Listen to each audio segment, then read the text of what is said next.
Значит, так вот, а кто вот тут у нас от планировщика-то в телевизор все время рассказывает что-то? А это государственный канал, значит, называется «Упоительные вечера» на канале России. Кого? Хасида Соловьева. Соответственно, есть картинки, вон там у стены плачет, значит, там это принимают эту, значит, присягу.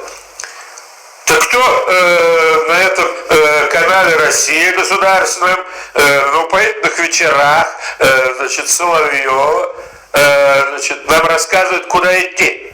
Так это Яков Кедми, гражданин Израиля, бывший советский человек, кажется, его фамилия при советской власти была Козлов, вот, значит, деятель спецслужб Израиля, значит, рассказывает твердый шаг, значит, враг не пройдет, мощь цирконов и прочих там калибров, значит, она безусловно, значит, Россия побеждает.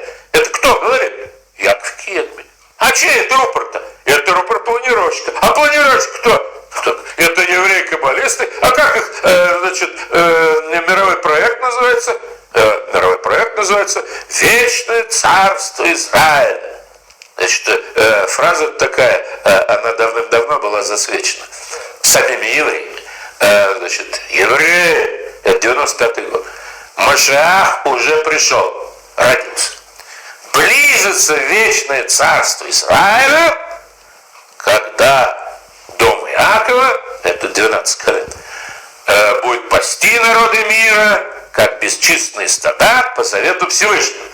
То есть план Соломона – это исполнение завета Всевышнего. А где этот завет написан? Он написан в толстой книжке Библия, которая состоит из Нового, из Ветхого и Нового Завета. А что в Новом Завете говорит Иисус из Назарета? Не исправить я пришел, а исполнить. Кого? Кого пришел? Исполнить. Не исправить, ну что-то там не так пошло. А исполнить. Что исполнить? Заветы пророки.